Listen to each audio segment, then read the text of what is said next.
Hello and welcome. My name is Mike Feen. I'm with the ULA Network. I'm here today with Jesse from Learnings and Missteps and here with Kasia Sznel from Ironworkers Local 40. Welcome, Kasia. Jesse, thank Hi. you very much for having us. Yeah, Mike, thank you, my man. You and I connected a while back. Obviously, the energy we were a match on terms of energy. And you had an idea of like, hey, you asked me if I needed any help. And I said, yes, if you can help me with amazing women that are out there in the industry. And you've come through every single time. I'm super excited because Kasia, you and I, it's the first time you and I have ever met. I am grateful for you trusting both Mike and I. And I promise I'll be nice. I won't be too rough about things. Jesse, how we actually connected through, and I had the pleasure of meeting Kasia at a 9/11 memorial in Manhattan when Ironworkers 40 and 361 put together their team run. I've been working with Brian Brady and the local for some time, and they've always been an inspiration to me and working with Brian. And just as I love taking photos of some of the guys and women that are out there doing their job, which is very inspiring. And Brian made mention of Kasia one day, and actually there was an article that was written about her in the news, which I reposted, and then just going to the run, actually ran into her and said, you've been an inspiration to me, and just knowing I've been doing some work with you, Jesse, I thought she'd be a great person to interview, learn a little bit more about, and again on a Saturday morning, with some coffee, talk a little bit and see, exactly. There you go. How Kasia started a career, and again, I'll shut up. I like to talk a lot, but I'll let Kasia take the role here. So, Miss Kasia, good morning. I'm in San Antonio, Texas. I don't think we said that already. Yeah, I'm down No, here. I had no idea. Yeah. Wow. And I haven't had any breakfast tacos, and that's just so that my teeth aren't all full of, gunk while we're in. How you doing today, Miss Kasia? I am doing really good. Yeah? You Yeah, excited about this? I'm really excited. I didn't get a lot of sleep last night because my puppy's sick, but I am really excited. Good. So what was the first thought that went through your head when Mike reached out to be on the podcast? Well, I saw him at the Labor Day parade, and he said hi, and I was like, "Oh my God, hi!" And we did get in touch like a few months ago, maybe, or like a year ago or something, and we talked about like interviews and stuff like that, and we both kind of just, I guess, got busy, and we didn't reconnect about it. And so I told him, I was like, if you ever need anybody to interview, like I'm more than willing, especially like, Oh yeah, that's Mr. Michael Fina. Not sure if you guys remember him. We interviewed him a few episodes back, and turns out that we have a similar or maybe even kindred spirit. And he offered to help, and I'm like, bro, if you could help me out finding some amazing women out there in the industry for me to interview and highlight and celebrate, please hook it up. And man, he's been coming through. Miss Carol Raftery was connected to us through Mike, and now Miss Kasia, she just graduated her apprenticeship, which is like a super big deal. And you're going to hear about it as she describes her journey through life, because like a lot of people, I'm sure you probably noticed, a lot of the folks that we've interviewed so far, construction wasn't like the first thing they did out of the gate. It's clear that being an iron worker has sparked something within her, and you're going to feel it as you listen to the conversation. One thing that comes through is her mindset.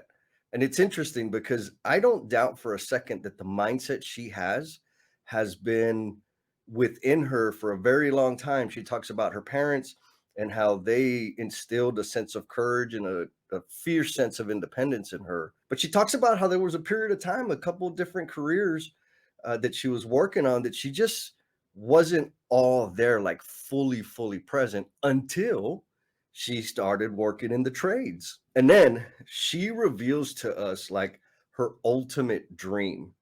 And y'all got to listen all the way to the end of it, because I'm going to need everybody to pour out some positive manifesting energy towards Miss Kasia so that she can realize that dream, because I don't think it's that difficult. And I think like a lot of you folks out there know all you got to do is take one step.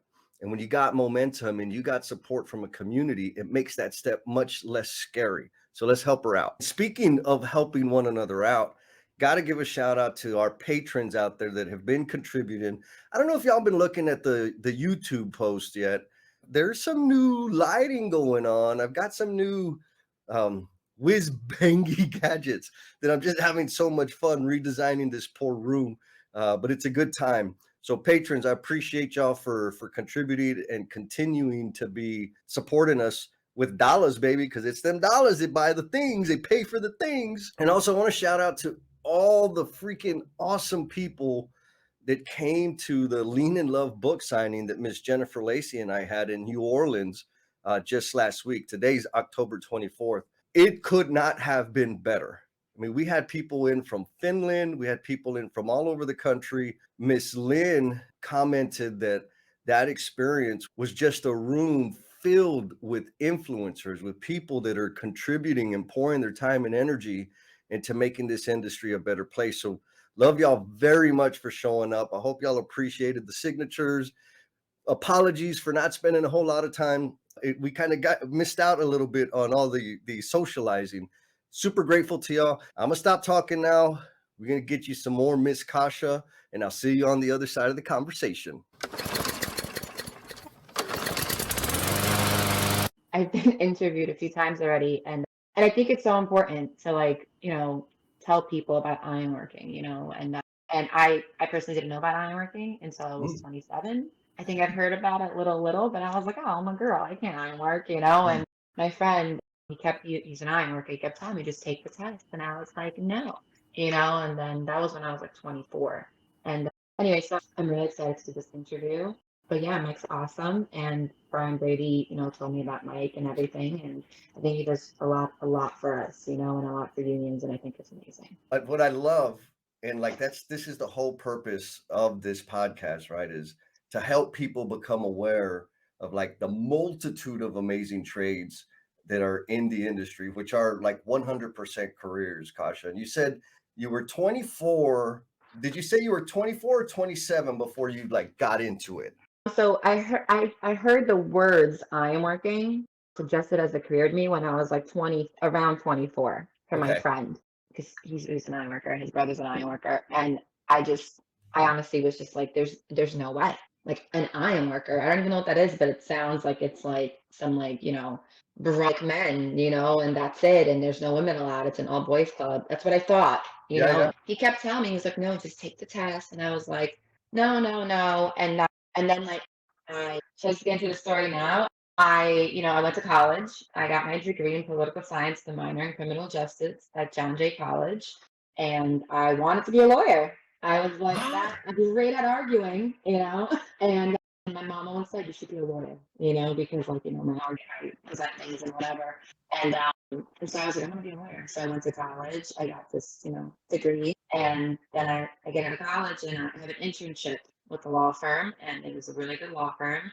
It was a personal injury law, so it was interesting seeing like the police side of like police reports and investigations. That was cool, but I wound up leaving that law firm and getting a job at another law firm, completely different law, trademarks and stuff like that. Yeah. And it was a great law firm. It was really good. I was a paralegal. I wasn't an attorney. I was a paralegal. I was like a paralegal in training or whatnot. And was doing paralegal work, and it was a great law firm, but I just didn't have that drive. Like I was wanting to wear like a suit to work, be presentable. But once I was in the office setting, I did not have a drive. And that is the truth, like 100%, so I wound up getting laid off because I didn't have a drive, and I wasn't the best employee I could possibly. I wasn't a bad employee, I just wasn't the best. And my life didn't really have structure, it did, but like kind of did what I wanted, and I started working for my dad's company again, like I did in college as a contractor, small renovation stuff, regular, not like I'm working at all, just like, apartments and houses. And, working with families is very hard. And he's an amazing person, and he's like a great employer, but we just kept clashing heads, and I wasn't being responsible again. Like I wasn't thriving. Like I didn't know where I was going to go from here, and again, I would be like late to work. I wouldn't show up. It was like, daddy's little girl, and like, so that's really like the missed that part of it. Like that's really it. Like I did not have a drive, and I was kind of sick and tired of not having a drive. So I talked to my dad, and he was like, you should open up your own renovation company. We have connects already. And I was like, okay. I started looking into it. I'm like, there's too much. There's insurance and all this. And I was just like, that is a lot. And then I was like, what about unions? Huh. What about like joining a union? Like I heard a lot of good things about unions, but I'm like, which union? So at 27, 26, I think I was still 26, I started doing research and about unions. I Okay. actually had to drive to do research about unions. I started doing research and I found a bunch of unions I was interested in, but there was really only two that stuck out to me. And it was operating engineers and also ironworking. So I did more research and I decided that the ironworking looks super exciting, right? Yeah. Because they go on top of these buildings. This is what I knew about ironworking back then at that moment. There's buildings and there's big pieces of metal. That's what I thought it was. And then like there's guys up top, there's guys on the bottom. And I was like, this is cool. I watched videos. And I talked to my friend that was like, I was like, did you say you were an ironworker? And he was like, yes, I've been telling you to take this test for years. So I was like, when does it come out? And he's like, in 6 months, And so I turned 27 and I took the test and I waited. And I just, honestly, I didn't know. I didn't know what was going to happen. So I just waited. And then I forgot which month it was, but maybe May or something, or Yeah. maybe later on, 2018, they emailed me saying, hey, you passed your written test. Come on in for a physical in August. And I was like, okay, Okay. Yeah. So now I'm driven again because now it's something about this career that is just making me really excited. So, I was looking up and talking to my friend what you do for a test, and I started to climb a column. So a column is like a tall metal, Yeah. tall steel, well, it's like a structure, whatever. And so you have to climb it in a certain amount of seconds. So Okay. I was like, uh-oh, can I do that? So I know that train stations, even though it's illegal, you can't do it, so don't do it if you're thinking about it. But I started climbing columns and train stations, and I would just go with my friend, and he'd be my lookout, and I would just climb up. And it's only like a few feet; it's not tall columns, but and I would come right back down, and I would climb again, and I would do that for like 5 minutes until like somebody walked by and would run away. And so I was practicing climbing columns before this test. And then my other friend brought me to this column in Sunset Park area, kind of, that's like outside and exposed. And Yeah. I climbed that column a little bit, and he was like, I think you got this. And I was like, okay. So I took the test and the physical. That was when I was 27. I'm 31 now. So I took this physical in 2018, and the first thing you have to do is climb the column. And I got up the column in 27 seconds, which is, I don't remember what passing is. Nice. 5 or 45, I don't remember, but I got in like 27 or 20, I don't honestly remember. And then I was like, okay. And then they're like, all right, next part. And I was like, oh, okay. So then I go to the next part, and it's like you have to climb a ladder. And I remember I was super excited. So like, and I was like, I can climb ladders. So I climbed the ladder and I slipped a little bit. And I was like, oh God. Because like my ego got in the way. And I was like, oh, I got this. I just climbed this metal thing. So then you go up, and then you have to pull up a bucket of bolts. I think it's about 50 pounds. You can't drop any bolts, drop it back down. And I realized that during that physical, the hardest thing people were struggling with was the column climb. And it wasn't just people that were small. People that were small were actually pretty good at it. It was people that were extremely muscular because it was hard for them to like reach over. Flexibility. Yeah. Yeah, and I was just talking to somebody actually yesterday about this. He wants to become an ironworker, and he couldn't the top. We're talking. I was like, I'm gonna do this with your arm, and he did, and he couldn't. I'm like, with your leg, and it's about flexibility, and sometimes the muscles, and I guess get in the way. Yeah. But some guys are fine that are muscular. So I got up the column, ladder, everything, and then the hardest part of that test was the chain fall pull. I have never used a chain fall. So I didn't understand. I didn't understand. So for anybody who doesn't know what a chainsaw is, the best way for someone to describe it to you without that you've seen it is like, when you are walking on the street and you're by a store and they have the gate that goes down and there's like the chain that they pull. Yep. It's like that chain, but like a lot stronger and a lot bigger, and it's heavier stuff. So like it's not just it's like, so that's the best way to describe it to anybody that's not in the trades. And it sounds intimidating, and I thought I had it, and I did eventually, but I was pulling on, and I was like, oh my God. Like in my head, I was like, I'm gonna die. Like I'm gonna have a heart attack. Like this is gonna happen. And I'm like, oh my God, should I just, in my head, I was like, should I just stop? And there was an instructor there, and he looked at me, and it's like he saw it in my face, and I was almost done anyway. I just didn't know because you don't know. Right. Didn't really tell you. And then he was like, don't stop. And he just he's like, don't even think. And it's like he was in my head. Yeah. So then I just went harder and I was like, okay, okay. And I just kept going. And then I finished. He's like, okay, that's it. He's like, that's it. I thought I failed. I was like, because you don't know. Like, you don't know your time or anything. There's like a time limit for it. He's like, no, you passed. I was like, what? I was like super excited. So then you have to go and get drug tested. So and it's great. Like I think that it's important, for state, like I think it's important. Drug testing is important for various reasons, but the main thing is if you can't go 3 years in school without doing drugs, and do you really want this? Number one. And number two, it's about safety. Like doing drugs on a job site. So anyway, so Brian Brady tests us for drugs. He does a hair sample and I think urine. Yeah. My problem is I peed before the column climb 3 times, so I couldn't pee. So I had to be there for 3 hours or 2 That's real hours. talk. Yeah. Yeah, and I had to be there for 2, 3 hours just sitting there, and I just kept chugging water. And the guy that does the testing, like the urine test, he's like, you don't even drink any more water. He's like, you have to just wait. And I sat there for like 2 hours. Oh, just Yeah. prepping for the test. Yeah. I was just like, I couldn't because I was so nervous before this test because it meant so much to me. And at the moment, I didn't know why it meant so much to me, but like now I know. Like I think like Yeah. the universe wanted me to be an ironworker. And I didn't know anything about ironworking when I was taking that test. I knew just a little bit, and like it's so much more than what I thought it was. And it's beautiful. You have to have a drive. Like that's the truth. To be an iron, you have to have a drive. Specifically an iron worker. There's other trades that are a little bit slower, still great trades, and they work hard. But ironworking is like go, go, go, go, go, and you're lifting heavy things all day. It's a Yep. very dangerous career. You Yep. have to be like smart when it comes to safety. And I'm not talking only about glasses and stuff. I'm talking about like you do the wrong step while you're in a certain game, and you take the wrong step, and you don't only possibly hurt yourself, but you possibly hurt your partner. Oh, you yeah. know, so it's like super, super important. Ironworking is you have to be like conscious of like what you're doing. But it's a great career. It's honestly it has changed my life. So that drive I was talking about that I didn't have when I was at the law firm, which is great law firms, and at my dad's job, which he's amazing. He's a great boss and he takes care of his employees. I just didn't have the drive. And then I came to ironworking and I was not late to work. I was not missing days. Compared to who I was before ironworking and who I am now, is actually a different person. And I don't know if the career changed me, the structure of the career changed me, or my drive just became so much stronger. I don't want to mess up.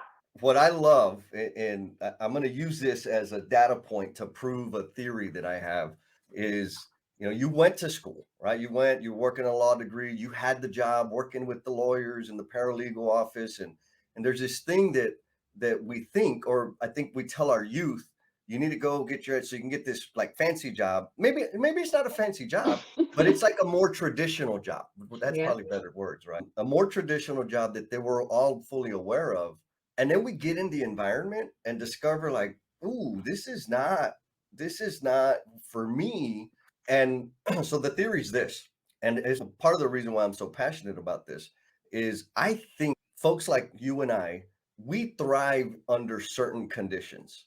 And if the conditions are physically engaging, Mm-hmm. there's a little bit of risk and excitement, Yep. there's a lot of teamwork and camaraderie, like, Mm-hmm. and we get to interact with our space with our hands. You got all of me. You will get all of me all the time. If I got to sit down and listen and Mm-hmm. stare at something, you ain't getting nothing from me, right? Like it just adds this element of engagement. I mean, to use your language, it pulls everything you got and just makes it so much easier than sitting there and cranking through other kind of work. And that's not to say that the other kind of work or the other types of education are less than, but they're not designed for me. What do you think about that? You could have not said it better. I've tried to put it into words and you just did for me. And hands-on, teamwork, and just the fun part, like camaraderie, like you said. It's not just teamwork. It's like you're with these guys 8 hours a day and you're working in the same games on the same floors. You develop friendships, like lifelong friendships. And you guys might not hang out outside of work, whatever, but like at work, it's like a family. You might not like everyone, but you care about everyone, and no matter what, there's a lot of like joking around and fun times, and there's a lot of emotions, like all kinds of emotions on job sites. But I totally agree with you. Like I need to be challenged. I just realized that recently too.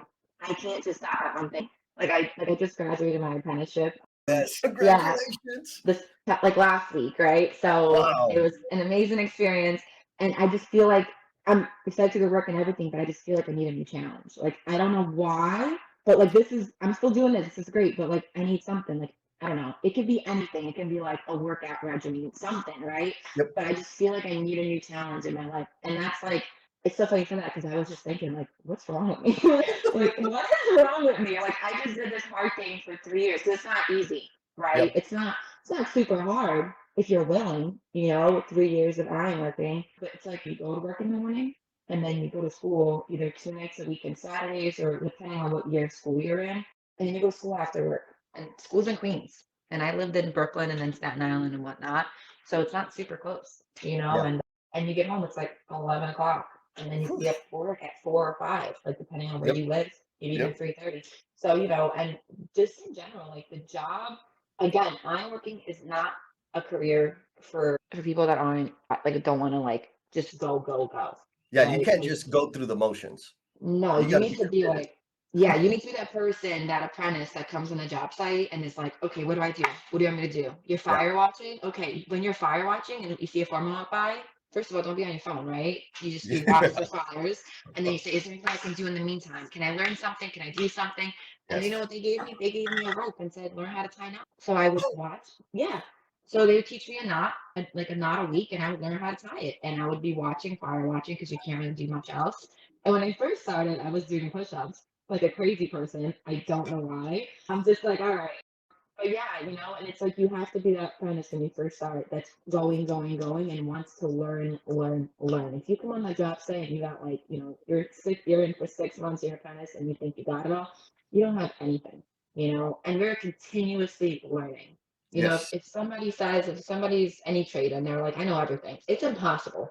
There's new things coming out. There's things that maybe you don't know how to do a certain way. So, but anyway, it's really a career for people that have a thrive, that want to thrive, that don't stop.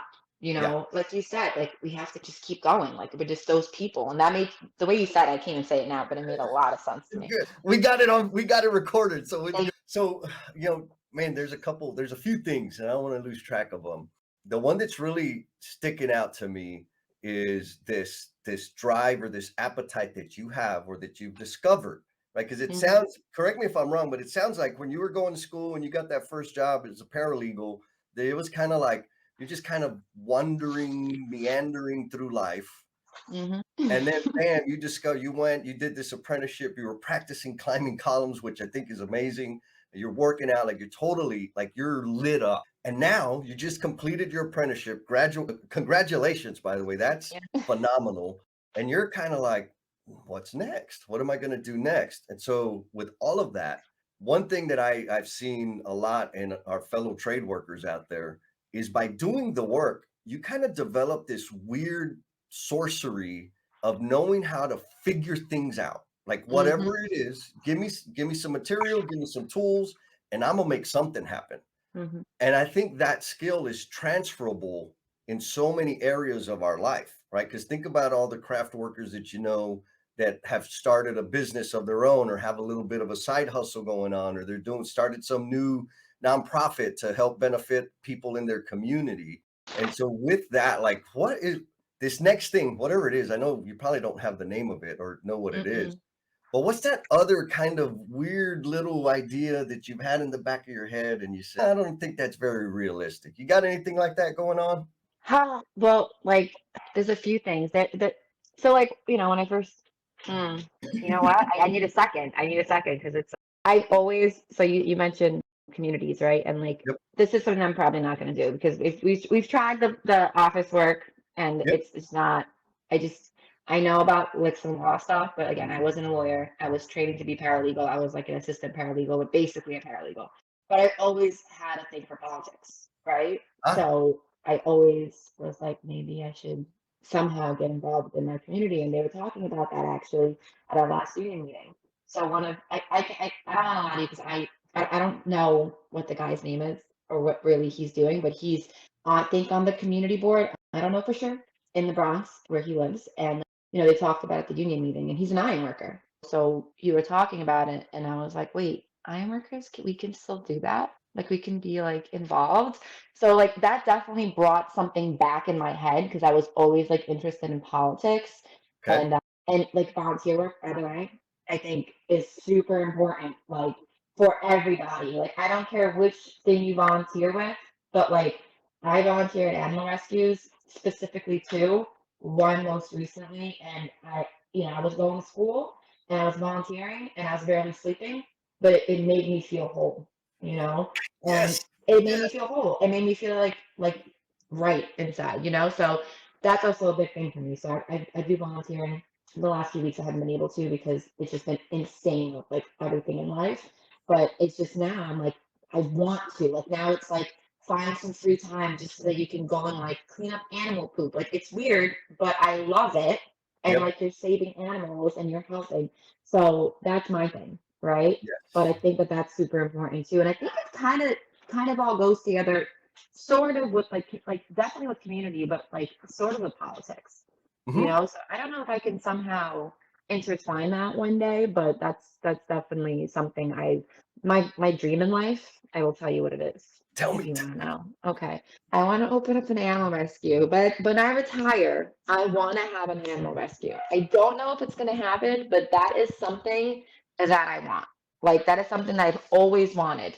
I want all kinds of animals. If I win the lottery, the first thing I'm not doing is buying a house and a fancy boat. That'll Yep. come second. The first thing I'm doing is buying a farm and having an animal rescue. And I know the exact people I would hire to like help me run it. So that's like if anybody wants to donate like $10 million to me to us have an animal rescue, I am very willing to do that. I'll tell you what, girl, like as you're saying that, it's gonna happen. I mean, you've got the energy, the drive, a commanding presence. You're gonna make it happen. And I'll say this, you're gonna make it happen way before than you think you can. I hope so. Yeah, you just Stick to it's just hope. like climbing that beam, climbing that Yeah, column. Just yeah. don't let go, right? Keep going, don't let go. Or like that instructor said, don't stop. You just Yeah. got to keep going, and it's gonna happen. Oh my God, I'm so Let me excited. tell you, that guy, I can't even tell you which guy it was, and I don't really see him around, but I can tell you the exact facial expression and the energy that he gave me that day. You know, they say people might not remember what you said, but they remember like how it made them feel. Yep. And that made me feel, and I remember what he said, but it made me feel like it gave me hope, you know, and I Ooh, hear those words in the back of my head every time because, like I said, I'm working is not easy. You know, there's days you're working crazy. When I first got in, I was working a lot of overtime. So I yeah, went from like being like a lazy butt basically at my dad's office, my dad's job, yeah. trying, but just like no, he's amazing. It's me. Like I'm the problem. Yes. Doing whatever I wanted, like to like overtime, overtime. That's how I started the business with overtime, overtime, overtime. I thought I wasn't gonna make it. I was like, I have no life. I barely sleep. Like I have no social life. And I was like, I can't start after like 3 months. I was like, oh my God, can I just like I really was like because it can become like emotionally draining and like mentally, like sleeping, not sleeping and stuff. Not that I wasn't sleeping, but so like, thank God for like my union brothers because I was like, oh my God. And they just saw it in my face and they were just like, don't give up. Yeah. Trust me, the overtime stops. And then it comes back and then it stops. And I'm like, okay. And then the overtime stopped. We got in a new job and it was a brand new job. So we were getting like really that twice a week. So I went from making like a nice amount of money to making like, a big Right. difference. Big difference. Yeah, still good, but a big difference. But honestly, like I just want to say this again. Ironworking has changed my life. Like 100%. And if someone listens to this and they don't know what ironworking is, that is all right. Go Google it. Go look at videos. There's a lot of videos online. And don't look at the part that it's like all like the gung ho stuff. There's other stuff behind the scenes that's like also like not as gung ho, but it's also like amazing with the detail work and everything. And not everything is raising game. Raising game is awesome. I've been like built a smaller company and I've been like in my whole apprenticeship, but I've been in that raising game, and it's Yeah. my favorite game to be in. But there's other games too, that aren't always as highlighted when it comes to ironworking, Yes. that are amazing. Like you said before, there is teamwork, but if you're in both up game, sometimes you don't have partners, sometimes it's just you, but it's beautiful because you get to bolt up and you get to like meditate all day while you're bolting up, and it's just Yes. like Yeah, it's like super chill, but like it's not chill. You still gotta like get your bolts in and like move, but you get to like kind of like relax and be in your head and not like have to hear other people and stuff. And Yeah. so it's a very diverse kind. It's very different, like the different games you're in within ironworking, structural ironworking or ironworking. That's what I do. One of the things, and I didn't know it at the time, but now I know, a few years into doing it. I started as a plumber Oh apprentice with wow. the apprenticeship. And well, you're never at the same place Mm-mm. for more than, let's say, 10, 12 months, depending on the size of the project, right? Right. And so always meeting new people, always, a year, maybe 6 months, 4 months, whatever, I'm gonna be going to a different place. And every day I come to work, my work area looks totally different. Like it transforms on the hour. And I Mm. think it's that change of pace, that change of scenery, change of everything. Again, help me stay engaged because going to the same, I mean, there was, I was I'm not really a plumber. I'm too pretty to be a real plumber, but I love it. right, like I was in the office for a while and it drove me nuts. And even worse, I drove people nuts because of Hmm. my energy. I'm loud and I'm having like if I send an email, I'll hit send and I'm like, bam, I sent the email. People are like, what the hell's wrong with you? Yeah, I'm the Because same way. right. I'm the same exact way. It's so funny you say that. That's so Yes, crazy. yes, yes. But out on the job site, changing conditions all the time, the elements change, the people Hmm. change, the environment changes. It's captivating, right? Like it's enough to keep me fully engaged. And then that little extra, we'll call it manic energy Hmm. to go and do other things, right? Yeah. Let's go start a farm. Let's go start Yeah. rescuing animal. Like Yeah. it's amazing. So amazing. Okay, so amazing story. Thank you for bringing the energy. I know this conversation is going to inspire a bunch of people. And along the way, going through apprenticeship, even before apprenticeship, when you're a young lady in school, I'm sure you've had a tremendous amount of experiences. So what I'm wondering is there a significant learning that you've had as a result of a painful misstep? Oh yeah. I've been thinking about this a lot since you asked me how to speak and a painful misstep. I wouldn't say there was anything painful specifically. Like I would say there's anything painful when it comes to career wise. Yep. So you know what? There is, but I didn't do it. It didn't actually happen. So when I was like 20 something, I was dating this guy. Oh yeah, I gotta interrupt the flow just a little bit. Can you hear that music in the background? A little groovy music. Anyhow, this little segment of this interview exists and is only available on the YouTube. That's right, we got a YouTube channel, Learnings and Missteps. Check it out. Or you can go to learningsandmissteps.com and find our YouTube channel there. And while you're there, you can also click on become a member to contribute some money, like funds. Straight up, I'm just gonna say it. 80% of that is going to be donated to the Skilled Trades Alliance because the Skilled Trades Alliance mission is very much in line with the Learnings and Missteps mission. And we're going to support great things and great people. And you signing up as a patron will contribute to that effort. So we appreciate you deeply for doing that. Also, I don't know if y'all heard or not, just in case you missed it, I'm an author now. Jennifer Lacey and I have co-authored a book. You got to check it out. Lean in Love, 5S Love Letters. It's on the Amazon. The whole goal of that book is to just help one person. And so far, we've gotten several people from the No BS tribe, from the L&M family that have indicated to us that something, at least one little thing in the book has helped them. And so we've kind of exceeded our goals, but to exceed the goal and continue helping people, that is the ultimate privilege in the world. So while you're out there on the Amazon, on the YouTube, on the LinkedIn, all the socials, leave us some reviews, leave us some comments, let us know you're out there. I know you're there. I see the statistics, the data, but I don't get to interact with y'all, and that makes me a little bit sad. Anyhow, I'm gonna stop my whining. Appreciate y'all very much. Go to the YouTube to catch this Learning and Misstep backstage pass. And here we go, back to the conversation. I just want to say, like, Brian Brady, he's the head coordinator of our school for 40 and 361. He's a really amazing human being. Like, the education that he gives us completely shapes us for our career, and the way he does it, I believe it makes us more responsible and more able to show up and more able to volunteer time, because I think that's a big part of it too. Like, once you become an apprentice, you can volunteer time at school. You can help out, and you should help out because Yes. the union does so much for us. Local 40 and 361 do so much for us. If you are a union member, there is almost no length that they will not go to help you if something is going on. And from personal experience, I've had stuff going on, and they were there for me. And it is like a family. Like, I might not know everybody in Local 40's office personally. I've met them, Right, I know right. their names, but like, it's a big family.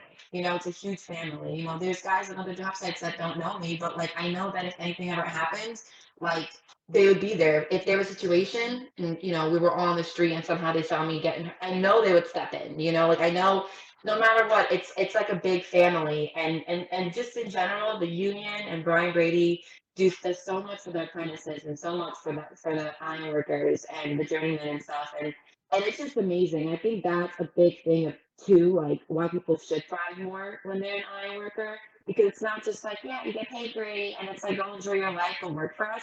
It's like they are there for you. They Mm, fight for you. It's truly an amazing career. And what I said today doesn't even like paint it perfectly. It doesn't even paint it how it should be painted. Like, I don't have the words to describe yeah. how amazing our union is, Local 40 and 361 is. Like, the friendships that I have built is, I know, are gonna be lifelong friendships with other female iron workers, with male iron workers, like, amazing friendships that I can talk to them about anything and I can learn about iron working too. Wow. You know? Yeah. Sounds like a super nurturing community, right? And I mean, that's what it is Yeah. we can grow and thrive independently, but when we're surrounded by amazing people that are going to breathe life into us, like there are no limits, right? It's endless possibility. Exactly. And then with like the intensity that you have within you, like you need that, right? We need that because we can affect change. I think we're always like, we can change the world one world at a time. And if I can interact with somebody authentically with all the intensity I have, the better off we're going to be together going. Now, you mentioned like the misstep sounds like more than you're like the Matrix, like Neo in the Matrix, right? Like dodging all these bullets. So I'm wondering, like, that's pretty damn courageous to say, no, I'm not going to move. And yes, I'm going to leave this career and start this whole other thing that's super non-traditional. Where do you think the courage to make those types of decisions came from? My mom and my dad. Yeah? Yeah, so listen, they're great people to divorce, but we actually came to America when I was 4 years old. So I wasn't born here. Okay. So like, I remember in school people were like, you can be whatever you want to be. And I was like, I can't be president. I wasn't born here. But like, my mom and my dad, like my mom came here, they didn't speak any English. They had two young children. My mom worked two jobs and went to college to try to like get like a GED or whatever to learn. I mean, she went to high school in Poland. And my dad was working two jobs sometimes he worked one job. And a lot of things happened in like the first like 7 years, and there was times we didn't have food, Yeah. and it's not on them. They tried. It's just when you're an immigrant and you come here, I don't know because I was a kid, so for me it was like, hey, yeah, I was like, yeah, cool. But like, for them, I just can't imagine how hard it was for them. And like, they push past, right now they both have like pretty amazing lives, like they came here with $100, like actually, like with two children, and there was times we had to go to the grocery store, Darius and Brooklyn Darius, and borrow food. And you know what? The guy gave it to us because we lived in a neighborhood that, was mostly Right. immigrants. And he was a great guy. And I think we still owe him a little bit of money. No, I'm joking. But he was an amazing guy, this guy in the grocery store. And my parents tried really hard and they fed us. Like, we were fed. We didn't Yes. get the Nike sneakers. We didn't get any of that stuff. But you know what? They fed us, they clothed us, they brought us to school, and they kept hustling, man. They kept busting their butts off just to like provide for their family. And they eventually got divorced, which is fine, but they went their separate ways. And my dad kind of like opened up his own like small renovation company, and it's doing great for him. And Yeah. my mom, like, went from different, like, it was all medical field, but she like gradually got higher and higher, and now she's a respiratory therapist. And yeah, and she honestly, she still hustles, you know, she like works 6 days a week because she doesn't have to. She takes 13-hour days, 12-hour days at work, and then she comes home and she like takes care of the puppies that are here and helps me take care of them. And then she asks me if I'm okay, you know, how's life going, you know, and she's just, they're my inspiration. Listen, like we're different people. Actually, like I thought I was adopted for a while, which I wasn't. But I did a DNA test because I never really fit into my family like that. But you know what? The one thing that we have for each other is love, and also the fact that like everybody is a go-getter. My brother, my mom, my dad, all go-getters. They don't want anything handed to them. We don't understand things being handed to us. Like, I mean, you know, I personally don't understand even now. And I think it's also like slightly a sickness because somebody's like, I don't even know what to say, but like somebody's like, oh, I'll pay for the coffee. I'm like, no, you can't. Right. And it's like a coffee. I always like pay for their coffee too, but they can't pay for mine because it's like this weird ingrained thing in my brain. I don't know why, but it's almost like you can't, nothing can be handed to you. And don't get me wrong, there's, if I won the lottery today, I'll take that money. I'll take that handing, you know, but like, you know, and like if I find $20 on the floor, I'll pick it up. But maybe I'll give it to somebody else that needs it if I see them, you know? Yes. So it's, that's where I get it from. If I even have it, but that's where I get it from. Because they work hard, man. Like really hard. Like I've seen it as a child, and it was inspiring. Fantastic. It's amazing, amazing. You're gonna be like a celebrity. You watch. No. You're gonna be out there. Yeah, man, you got it going on, sister. Okay, so we're gonna round third base, sliding into home. I don't know if you're into baseball, but I'm a kind of baseball. Maybe you can. there we go.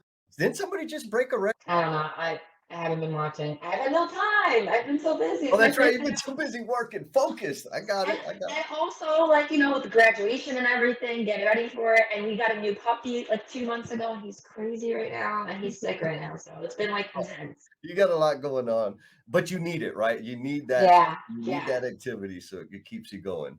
So going forward, thinking crazy out into the future, what footprint do you want to leave on this world? Footprint. Okay, so we kind of talked about it. You know, like I don't ask you, but so just in general, when it comes to ironworking, any kind of building that I help build in some sort of way, if it's in the raising game, or I was in the bolted game, or I was in the detail game, like it doesn't matter. When I drive by that building, which I've done before, you know, I've driven by buildings I help build, I'm like in awe. You know, I'm like, no one's gonna know that I put that in, that I put that bolt in, or that I did. But like something about it is just nostalgic to me, you know. And just in general, I just want to say, when I was younger, I used to, hopefully the cops don't come. I used to explore abandoned places because that's what I did. But I didn't do it for the excitement. I did it. This is weird, right? I did it because I wanted to see the history of the building. So like a lot of kids do it because they want to like go break stuff. No, I was going there and I was like, whoa, look at those old documents, or like look at how that wall is being held up. Like that's why I used to go explore abandoned buildings. Maybe still do sometimes, but anyway. So not recently, but and so that's like a part of it. I think that's what intrigues me with building, like a building, like building the steel part of it, because that's going to be there the longest. You know, like after everything else goes down, like that's going to be there the longest. So that in itself is a footprint. Like even though it's not me and my name will not be connected to it, that in itself is a footprint. And I don't want to knock down guys that, you know, put a sheetrock, but that sheetrock's gonna come down. But like, no, they're great. We need these guys. They're like, let me just tell you, I'm not knocking. All the trades are phenomenal. I know some amazing steam fitters. I know some great cars that are just awesome guys. I know some great, listen, girls, guys, whatever, right? But like, so I'm not knocking anybody. I'm just saying like, steel stays there the longest. Steel like really stays there the longest. When it comes to like a footprint, like in life in general, dude, just kindness. Like I don't even know how to explain that, but just kindness. Wherever kindness takes me, I'm not saying I'm a really kind person because I have an attitude problem. I'm from Brooklyn, you know, and I'm an immigrant, so it even adds to it. So I have an attitude problem sometimes, you know, that can be tamed. Usually is, but like I feel like kindness. I think you kind of mentioned it before. Like when you act a certain way with a person, maybe not exactly this, but I got from it earlier. When you engage somebody in a certain way, if you engage them angrily, or you cut them off, they're going to be pissed off. They're going to go out there and put that into the universe. That's going to keep spreading. And if you spread kindness and you just holding doors for somebody and not expecting a, like a thank you, just even doing it without looking, you know, or just telling somebody, I hope you have a really great day today. Like just little or big kind acts, whatever they are, right? Changes the world. And that's what you were saying earlier. It spreads. So if you spread anger, if you spread resentment, if you spread fear, you're going to spread it. And if you spread love and kindness and faith, and that doesn't mean religious, just like faith and like that things will work out, that is what is going to be spread, you know, and it's depending on which way you want the universe around you to go. And I really believe that, you know, do I follow it 100%? No. Sometimes I have bad days, That's you it. know, but like, you know, I think it's super important to spread kindness. And that is a footprint that everybody should strive to leave in the world. Like, that's my opinion. Oh my God, mic drop. You Oh yeah, an animal shelter. I want to get an animal rescue. That's it. So $10 million. If anyone has it, wants to donate it, I would like to start an animal rescue. I love it. We're gonna work on that. L&M family, y'all heard it. You got a spare 10 million laying around. Hook us up. We'll make sure Kasia gets it so we can start that animal shelter. So this animal shelter, will it be up in New York, or does it matter what part of the world? You know what? I think it's important to, because if let's just say it happens next year. I Yep. think it's important to have it not directly in the city because it's too much money, and honestly, I don't want to be in the city. Like it's too crowded for me. Like I grew up in Brooklyn, and it's too crowded now. But like I think somewhere near, you know, Okay. somewhere near the city. So upstate or Jersey. It honestly for me, like it doesn't even matter as long as the animals have a safe place to be. Like Yeah. it doesn't matter. Like I can have a tiny, okay, I would like a bathroom and like a nice bedroom and living room for the house, and the rest of it can be just for the animals. Like I really don't care. Like you know, like I really don't. Maybe eventually I'll put like a little pool in and gate it up so they can't jump over it because I don't, you know, want any of them drowning. You know, but yeah. So like that's really it. Like, you know, and the rescue I volunteer for, I don't know if I'll have to say their name, so I won't say their name, but they're an amazing rescue. They Yeah. deal with huskies. That's all I'm gonna say, and they're in Jersey. So put it Okay. together. They're amazing, and they save a lot of huskies. And you know, my husky passed away, chip Oh. cancer 2 years ago, and she was like, I wish I can't even show. She was like my heart, right? She was my Yeah. heart, and she was like the person I was like working extra hard for too, and I wanted to like get her a house. I know it's crazy, but that was like my child. So when she passed away, my whole life changed, Ah. and I kind of like, Yeah. you know, was very depressed, you know, and depressed, but I was very like upset, and I wasn't myself, and what saved me was like volunteering, man. Wow. Yeah. Yeah, like Service 100%. service to others Yeah, is liberating. It's yeah, 100% liberating from all the pain and all the misery. You go do something to help other people smile, and it'll change your whole yeah, perspective. yeah. Well, I'm gonna ask a favor of you, Miss Kasia. What is it? I don't have $10 million, but you know. Yeah, no. I'm gonna ask that you continue to paint the picture of your animal rescue. Continue to get very detailed about what it's going to look like, what it's going to feel like, what the colors are, what the size is, how many people are going to be coming, and just keep adding detail to that. Would you do me that favor? Yeah, I can do that. I Amazing. never thought of that actually, to like just paint it and see what happens from it. You know, Yeah, like in my head, because it makes it real. You know. you got it. You got it, sister. Did you have a good time? No, it was actually a lot of fun, and honestly, it wasn't stressful at all. And I was able to be myself, so it was a great time. I love it. I'm gonna bring up Mr. Mike. Oh wait, I gotta bring him up back here. Boom. Wait, is he waving? I know so much about you now, you know, I know, I forgot you were there. and animals, you know, and I gotta find Amazing. $10 million for you. Those I didn't Yeah, know. we gotta get that. I don't know how much it is, but I was just thinking like was a safe, like a very safe number. Yeah. Probably could do it with 2 million. We could do some stuff with 10 million. Oh man, we can do all kinds with 10 million. Oh man, this has been amazing. Mike, thank you, my man. Oh, no. Fantastic. It was great. Gosh, you got a lot to say. Love it, and love to learn more about you. And again, you do inspire so many other people. Learn more about the ironworkers and just the trade in general. It just, again, it gets me inspired because you're moving America, you're building America, and you know the camaraderie and teamwork is some things that I just love and just being a part of. You know, like I said, as a one step removed from the brotherhood, like I'm a vendor supporting, but I just love to play a bigger role and figure out how we could support you guys and your continued growth. So I love it and continue to watch you. And we'll get some photos and we'll start to network a little bit more, but all good stuff. So thank you. And thank you, Jesse, too, for putting everything together. What do you think about that footprint? Kindness and that little dream about the animal sanctuary. I do not think it's too far. So if y'all can find her out there on the socials, hit her up, give her a positive word, and also share her story with other young adults out there because She has an inspirational story, and it's 100% true. So now, time for the shout out for the L&M family member. We got a review from Kim, and I'm not sure which Kim it is, but I know one super amazing Kim, which is Princess Kim. So thank you, Kim, if it was you. And if it wasn't, thank you also, other Kim. Kim says, my favorite is the reps and the huddles. Very concise shout out she gave us, which is fabulous. It's really the energy it takes to first click and buy the book, and then read the book, and then go out of one's way to go in there and give us a review. And then it's a positive review. So I'm grateful. I know Jennifer's grateful. Got nothing but love for the L&M family, for the No BS tribe. This community continues to grow, and there's so much that we can do in terms of serving one another and leaving the world better than we found it. So until the next episode, be cool, and we'll talk at you next time. Peace. Oh my goodness. You're either driving down the road or just so enthralled with this whole podcast that you went all the way down to the very, very, very, very end of it. And we appreciate you. And we're going to take this as an indication of your dedication. So we got a little special request of you, a call to action, because everybody tells us that like you need to have a call to action. So here's the call to action. Be kind to yourself. Go out there and share a smile with someone. Peace.